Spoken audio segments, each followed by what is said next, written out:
नमस्कार मित्रों, आपका स्वागत है स्टडी इज़ की टू सक्सेस में। आज हम पढ़ने जा रहे हैं class 9 chapter 2 Russian revolution.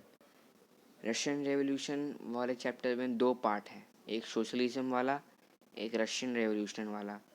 Socialism वाला पार्ट हम पिछली वीडियो में डिस्कस कर चुके हैं, तो आज हम रशियन रेवोल्यूशन वाला पार्ट डिस्कस करेंगे। रशियन रेवोल्यूशन पार्ट पहले रशिया के इंट्रोडक्शन से शुरू होता है कि रशिया क्या स्थिति थी, रशिया की किस समय उस रशिया की स्थिति थी 19 में। यहाँ पे 19वीं सेंचुरी की बात होगी। तो रशिया पहले एक मोनार्क स्टेट था, वहाँ पे राजा का सिस्टम था। उनके राजा का नाम था सार निकोलस II। और पहले रशिया, आज जो रशिया हमें दिखाई देता है उतना बड़ा उतना नहीं होता था, उससे बहुत बड़ा होता था रशिया। आज जो रशिया है उससे अगर हम लोग 14-15 नेशन और इंक्लूड करें तब जाके रशियन एम्पायर बनता था, जो उस समय का रशियन एम्पायर था। उस समय के रशियन एम्पायर में कुछ नेशन थे जो आज बने हैं। उनमें से कुछ नेशंस थे Finland, Latvia, Lithuania, Estonia, Poland, Ukraine, Belarus, Georgia, Armenia, Azerbaijan और रशिया। ये सारी कंट्री को मिला के रशियन एम्पायर बनता था और उसके राजा का, रूलर का नाम था सार निकोलस II। उसके बाद हम यहाँ पर रशियन रेवोल्यूशन पढ़ने जा रहे हैं। तो रशियन रेवोल्यूशन पढ़ेंगे तो हमको सबसे पहले ये पता होना चाहिए कि रशियन रेवोल्यूशन का कारण क्या था। राजा तो था, लोगों ने रेवोल्यूशन क्यों किया, क्या बैकग्राउंड था, कैसे रेवोल्यूशन के लिए फर्टाइल ग्राउंड बना, क्या क्या कारण थे रेवोल्यूशन के, तो वो हम इस पेज में पढ़ेंगे। इस पेज में हम लोग basically background behind the revolution पढ़ेंगे, बेसिकली रीजंस पढ़ेंगे। तो रीजंस पढ़ने के लिए हमको पहले रशियन इकोनॉमी पढ़नी होगी और फिर बाद में रशियन सोसाइटी पढ़नी होगी। फिर जब हम दोनों चीज़ों को पढ़ेंगे फिर उससे हमको एसेंस मिलेगा, यानी कि रीजंस मिलेंगे रेवोल्यूशन के। तो रशियन इकोनॉमी जो थी एक एग्रीकल्चर इकोनॉमी थी। वहाँ पे 75 से 80% लोग एग्रीकल्चर में इंगेज थे। वहाँ पे ज़्यादातर लोग एग्रीकल्चर ही करते थे और जो इंडस्ट्रीज़ थी वो बहुत कम जगहों पे थी और रिमोट सिटीज़ में थी, जैसे मॉस्को में थी, सेंट पीटर्सबर्ग में थी, और ज़्यादा कहीं इंडस्ट्रीज़ थी भी नहीं मॉस्को और सेंट पीटर्सबर्ग को छोड़ के। और उन इंडस्ट्रीज़ में भी मोस्ट ऑफ द प्रोडक्शन करते थे क्राफ्ट्समैन, यानी कि जिसे आज हम लघु उद्योग बोलते हैं, जो छोटे स्तर पर अपने घर के स्तर पर उद्योग लगाते हैं और प्रोडक्शन करते हैं। उस समय ऐसा था कि craftsman most of the production करते थे। आज जो हम लोग देखते हैं इतनी बड़ी बड़ी इंडस्ट्रीज़, फैक्ट्रीज़, उस वक्त रशिया में इतनी बड़ी बड़ी इंडस्ट्रीज़, फैक्ट्रीज़ नहीं थी। लेकिन by the 80s 90s scenario change होता है। रशिया की जो रेलवे है वो एक्सपैंड होती है। रेलवे एक्सपैंड होने की वजह से फॉरेन इन्वेस्टमेंट इंक्रीज आता है। कनेक्ट करते चलिएगा। रेलवे एक्सपैंड होती है, फॉरेन इन्वेस्टमेंट इंक्रीज होता है, बाहर से पैसा आता है। बाहर से पैसा आने की वजह से इंडस्ट्रीज़ ग्रो करती हैं और इंडस्ट्रीज़ ग्रो करने की वजह से कोल प्रोडक्शन डबल हो जाता है, आयरन स्टील प्रोडक्शन चौगुना बढ़ जाता है। सोचिए कितना इम्पैक्ट हुआ था रेलवे के एक्सपेंशन का। लेकिन अब आप सोचेंगे अच्छी बात है, इंडस्ट्रीज़ बढ़ रही हैं रशिया में, रशिया की इकोनॉमी और बढ़ रही है। पहले एग्रीकल्चर थी, अब इंडस्ट्री भी जुड़ गई है, तो एकदम मजबूत हो गई है इकोनॉमी रशिया की। ऐसा था नो डाउट, लेकिन इसका एक नेगेटिव इम्पैक्ट भी था इस इंडस्ट्रियल रेवोल्यूशन का।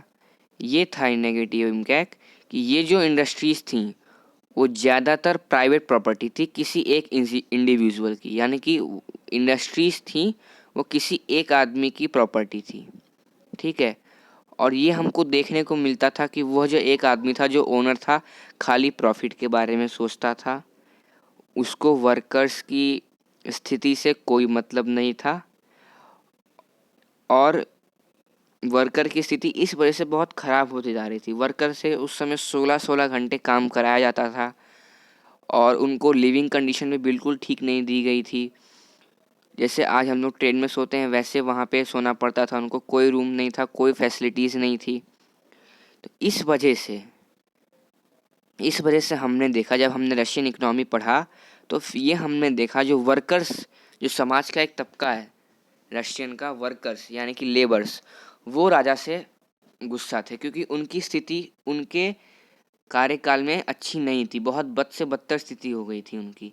और गवर्नमेंट ने रूल बनाए थे, लेकिन वो रूल को आसानी से ब्रेक कर दिया जाता था।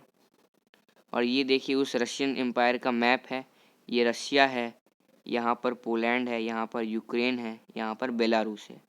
और ये जो छोटी छोटी कंट्री आपको दिखाई दे रही है, वो फिनलैंड है। ये ग्रीन कलर में लातविया है, ग्रीन कलर में एस्टोनिया है, ब्राउन में लातविया है, येलो में लिथुआनिया है। फिर यहाँ पे भी छोटी छोटी कंट्री है, ये जॉर्जिया, ये आपकी अर्मेनिया है, अजरबैजान है। तो ये पूरा मिला के यहाँ पर रशियन एम्पायर था। फिर हमने पढ़ा पहले रशियन सोसाइटी, फिर उससे एसेंस निकल के आया कि जो वर्कर्स क्लास थी वो राजा से नाराज थी। हमने कारण ऊपर पढ़ लिए क्या क्या कारण थे। अब रशियन सोसाइटी के बारे में पढ़ेंगे। इसमें हम पढ़ेंगे कि जो वर्कर्स थे वो स्किल के बेसिस पे डिवाइडेड थे। जैसे कि जो मेटल वर्कर्स थे उनको थोड़ा ऊपर रखा जाता था, और जैसे जो पॉटर्स टाइप के थे और उनसे नीचे थे उनको नीचे माना जाता था। क्यों माना जाता था मेटल वर्कर्स को एक अपर क्लास के टाइप पे? क्योंकि उनके काम में स्किल्स की ज़रूरत होती थी, इसलिए उन्हें थोड़ा अपर मानते थे। इसलिए हमको वर्कर के क्लास में भी डिवीज़न देखने को मिलता था स्किल के बेसिस पर। लेकिन जब प्रोटेस्ट करने की बात आती थी, स्ट्राइक करने की बात आती थी वर्कर्स की मांग पे, जो मेन वर्कर्स की मांग है, जो मेन वर्कर्स का डिमांड है, उस पे जब प्रोटेस्ट करने की बात आती थी तो सारे वर्कर एक होके प्रोटेस्ट करते थे। ये तो हो गई शहर की बात। अब जब हम लोग गांव की तरफ बढ़ते हैं तो गांव में भी वही स्थिति थी। जैसे शहर में क्या स्थिति थी कि इंडस्ट्रीज़, लगभग सारी इंडस्ट्रीज़ प्राइवेट प्रॉपर्टी थी। यहाँ पे गांव है तो गांव में एग्रीकल्चर होगा, एग्रीकल्चर लैंड पे होगा। यहाँ पे जो ज़्यादातर लैंड था वो नोबिलिटी और ऑर्थोडॉक्स चर्च वालों के पास था। और ये जो पीजेंट्स थे, जो रशिया के जो कंट्री साइड में जो पीजेंट्स थे, जो नॉर्मल जो फार्मर्स थे, जो थोड़े गरीब थे, वो इस चीज़ से बिल्कुल नहीं खुश रहते थे। क्योंकि ज़्यादातर लैंड उन्हीं के पास रहता था, नोबिलिटी के पास। और इस वजह से जो रशियन पीजेंट्स थे वो नोबल्स का लैंड चाहते थे। और उन्होंने एक तरीका भी बनाया था कि अपना जो लैंड था उसको जोड़ करके जितना भी प्रोडक्शन निकलता था सबकी नीड से बांट लेते थे। जैसी जिसकी नीड होती थी उस हिसाब से वो लोग बांट लेते थे। यानी कि हमने जब रशियन सोसाइटी पढ़ा तो हमने देखा कि वर्कर स्किल के बेसिस पे डिवाइडेड हैं। वुमेन को कम पैसे दिए जाते हैं मेन से, लेकिन जब स्ट्राइक करने के बाद आती है तो वर्कर्स एक होते हैं। यहाँ पे हमने फिर उसके बाद देखा गांव में स्थिति क्या थी। गांव में स्थिति थी कि जो रशियन पीजेंट्स थे वो नोबिलिटी और क्राउन से बहुत दुखी थे, बहुत नाराज़ थे। खाली लैंड उनके पास होता था, पीजेंट्स के पास कुछ था नहीं, पीजेंट्स का एक्सप्लॉयटेशन होता था, पीजेंट्स ग्रो नहीं कर पाते थे। इसलिए वो चाहते थे कि लैंड ऑफ नोबल्स उनको मिल जाए, और वो ऐसा करें जो लास्ट पॉइंट लिखा हुआ है, they work by pooling their land and then dividing profit according to the needs of individuals. ये प्लान था उनका। रिलेट करना कार्ल मार्क्स के आइडिया से। कार्ल मार्क्स ने क्या बोला था कि जितना भी ये जो कैपिटलिस्ट वाले हैं, लैंड उनका प्रॉपर्टी सबको छीन लो और उन सबको मिला के पूल करके जो भी प्रोडक्शन आए, चाहे वो पैसा हो चाहे वो एग्रीकल्चर प्रोड्यूस हो, उसको अकॉर्डिंग टू द नीड्स बांट लो। यानी कि कार्ल मार्क्स का आइडिया यहाँ पे रिफ्लेक्ट हो रहा है। उसके बाद अगला टॉपिक आता है हमारा सोशलिज्म इन रशिया। इस टॉपिक में हमको बताया जाता है कि सोशलिज्म का आगमन रशिया में कैसे हुआ। तो स्टोरी कुछ इस प्रकार है। इन 1914 से पहले कोई भी पॉलिटिकल पार्टी बैन थी रशिया में, बैन नहीं थी, इलीगल थी। लेकिन तब भी दो पार्टियां बनती हैं, रशियन सोशल डेमोक्रेटिक पार्टी बनती है 1998 में। यहाँ पे गलत लिखा हुआ 1948। रशियन सोशल डेमोक्रेटिक पार्टी बनती है 1998 में। ये बड़ी इंपॉर्टेंट पार्टी है क्योंकि आगे जाके यही पार्टी अक्टूबर रेवोल्यूशन करेगी और रशिया पे राज यही करेगी। तो सोशल डेमोक्रेटिक वर्कर्स पार्टी बनती है आपका 1998 में। उसके ठीक 2 साल बाद 1900 में सोशल रेवोल्यूशनरी पार्टी का फॉर्मेशन होता है। और जो पहली वाली पार्टी थी वो वर्कर्स को सपोर्ट करती थी। वो बोलती थी कि वर्कर्स ही रेवोल्यूशन लाएंगे, वर्कर्स एक यूनाइट ग्रुप है। लेकिन जो सोशल रेवोल्यूशनरी पार्टी थी वो बोलती थी कि पीजेंट्स लाएंगे रेवोल्यूशन, पीजेंट्स लाने के योग्य हैं। और जो रेवोल्यूशनरी पार्टी थी वो ज़्यादातर गाँव में काम रहती थी, उनका काम गाँव में रहता था। और जो हमारी पहली वाली सोशल डेमोक्रेटिक वर्कर्स पार्टी थी उनका काम ज़्यादातर शहरों में रहता था।